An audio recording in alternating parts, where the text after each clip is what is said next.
Bonjour à tous et bienvenue dans cette nouvelle vidéo. Aujourd'hui, on va traiter l'entité la plus importante dans notre projet, c'est book.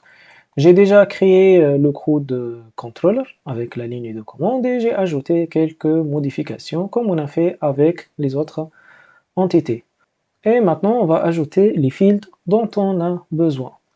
Du coup, on va commencer avec text field et celui-là pour le titre.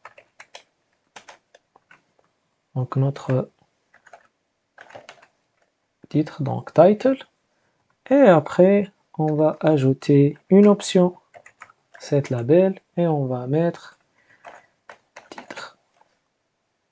N'oubliez pas que ce sont des strings. Et on va dire que ce champ-là, il est obligatoire, donc set required égale true. Après, on va ajouter le champ de résumé, donc ça va être un texte field. Et on va appeler, donc on va prendre le nom dans notre entité, c'est summary. Et après, on va mettre dans cette label résumé. Et maintenant, on va ajouter le champ auteur et ça va être association field. Et on va mettre comme les autres, donc ça va prendre la propriété et après transable interface, label. Donc pour nous, ce qu'on va mettre, tout d'abord, on va mettre author, donc pour le champ. Et après, on peut ajouter cette label auteur. Et comme d'habitude, c'est un champ obligatoire, donc set required égale true. Et pour ce champ-là, si vous voulez ajouter une autre option, donc comme le placeholder, on peut ajouter ça avec cette form type option. Et l'option, ça va être placeholder. Et on va mettre choisissez un auteur. Et de même, on va le faire pour la catégorie. Donc on va copier directement, on n'a pas besoin de réécrire tout, c'est juste on va changer après. Donc pour la catégorie, on a mis catégorie comme ça, à la fin S. Après, pour le label, on va mettre catégorie, comme ça. Donc required égale à true. Et pour le placeholder, choisissez une ou plusieurs catégories.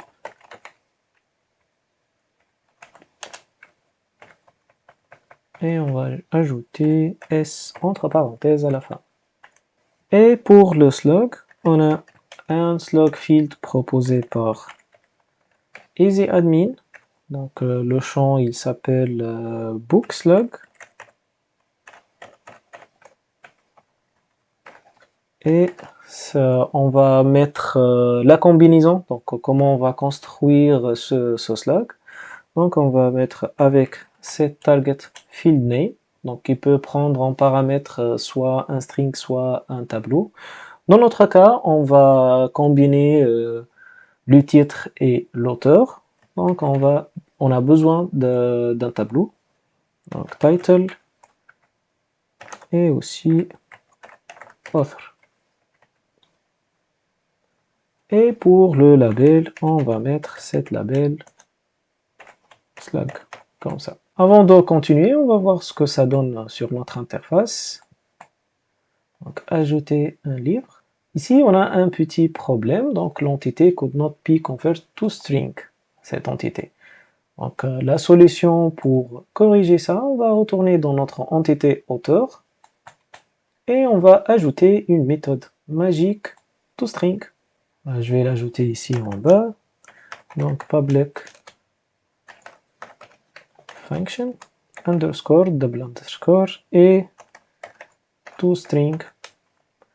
Et pour cela, on va retourner, donc return, on va retourner la combinaison entre le first name, donc la concaténation, first name et last name. Et pour le return ici, donc $this get first name, espace, après $this get last name. Et c'est tout. Donc on va voir si on a un autre problème avec l'autre champ, catégorie. Et comme vous voyez, on a le même problème avec catégorie. Donc on retourne sur la catégorie, on va faire de même.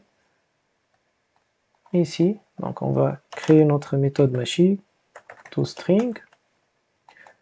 Et on va faire un return $this get category name. Et comme vous voyez, on a le titre, le résumé, donc l'auteur, la catégorie et le slug. Et si vous avez remarqué, donc pour la catégorie, comme c'est une relation many to many, je pense qu'on a besoin, au lieu de mettre le placeholder directement comme ça, on a besoin de changer un peu. Donc ça va être ici. Donc l'option c'est attribut. Et après, pour le placeholder, ça va être un tableau. Comme ça.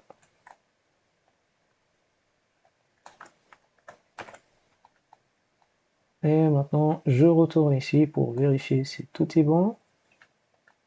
Ah non, ça marche pas.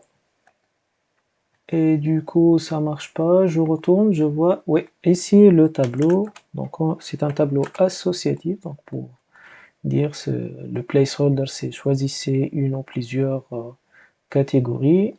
Donc, je retourne ici. Et comme vous voyez, on a les deux placeholders et avec le slug. Par exemple, si je teste comme ça, test,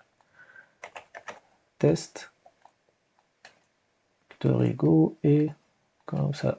Et comme vous voyez, donc test tiré, donc Victor Hugo, c'est l'ID 6 de notre auteur. Mais pour le résumé ici, c'est un champ texte. Par contre, nous, on a besoin d'un champ text area. Du coup, je retourne ici pour changer ces textes editor field.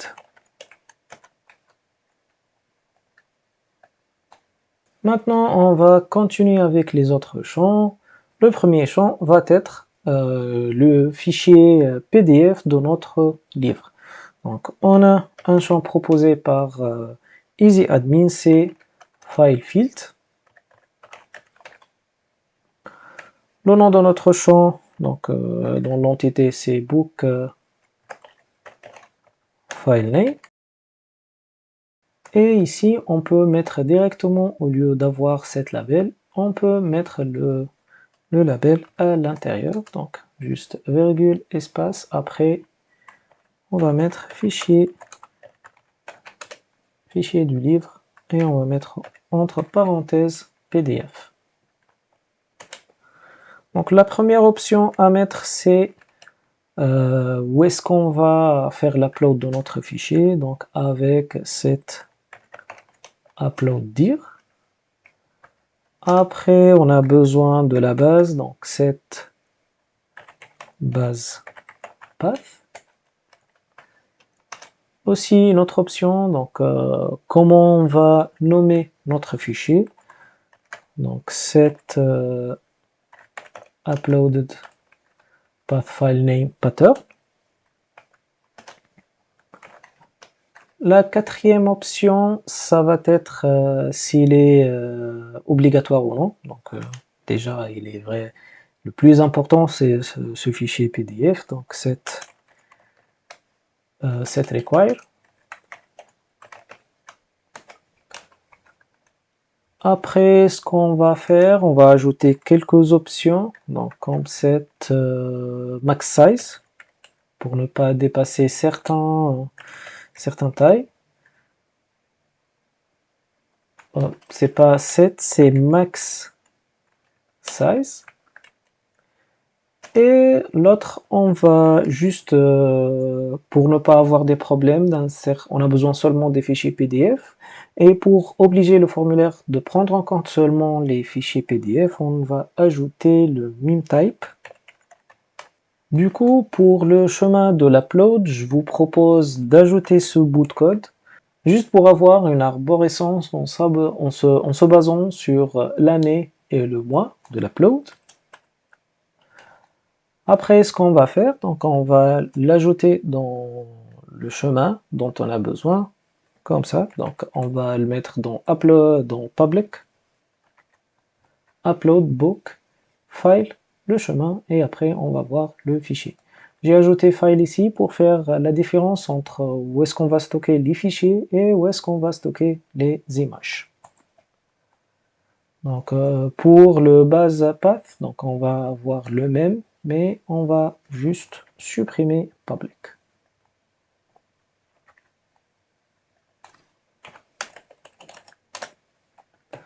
Après, pour le pattern name, on va faire quelque chose de random pour ne pas avoir des problèmes. On va pas mettre l'ID ou quelque chose comme ça, donc on va créer une chaîne de caractères random. On a cette option sur Easy Admin. Il suffit de mettre juste comme ça, donc comme un tableau avec un string, avec random hash, comme ça.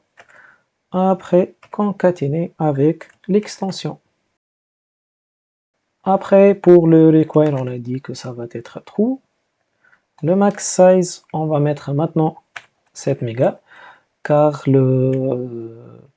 la taille du fichier dépend aussi de ce qu'on a mis dans la configuration de PHP-ini et aussi de serveur que vous allez utiliser, donc Nginx ou bien Apache, la taille que vous pouvez mettre.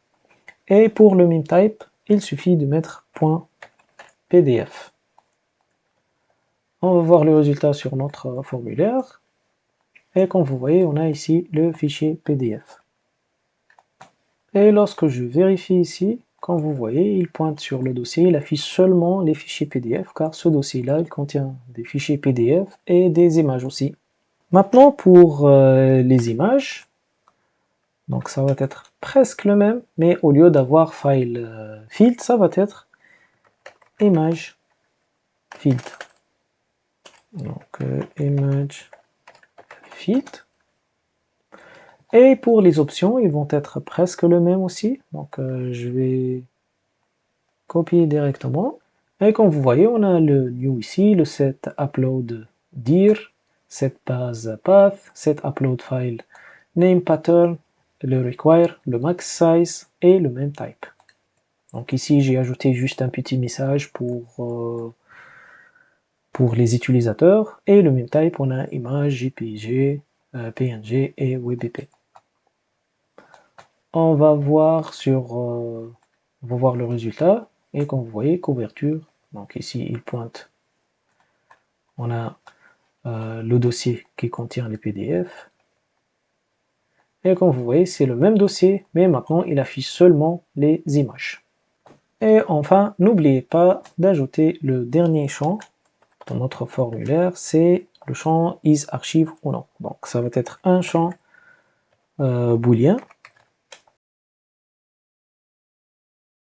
Et après, on va mettre archivé, comme ça. Avant de terminer la vidéo, on va faire un petit test. Et comme vous voyez, donc on a le résumé, on peut le voir, mais comme vous avez remarqué, il affiche aussi les balises HTML. On a l'auteur, la catégorie C1, donc le slug, le fichier PDF avec le nom random qu'on a mis, la couverture, comme c'est une image, donc on peut l'afficher directement, et le fichier, on peut cliquer pour l'afficher. Donc c'est tout pour cette vidéo. on se voit dans la prochaine vidéo pour essayer d'améliorer un peu cet affichage.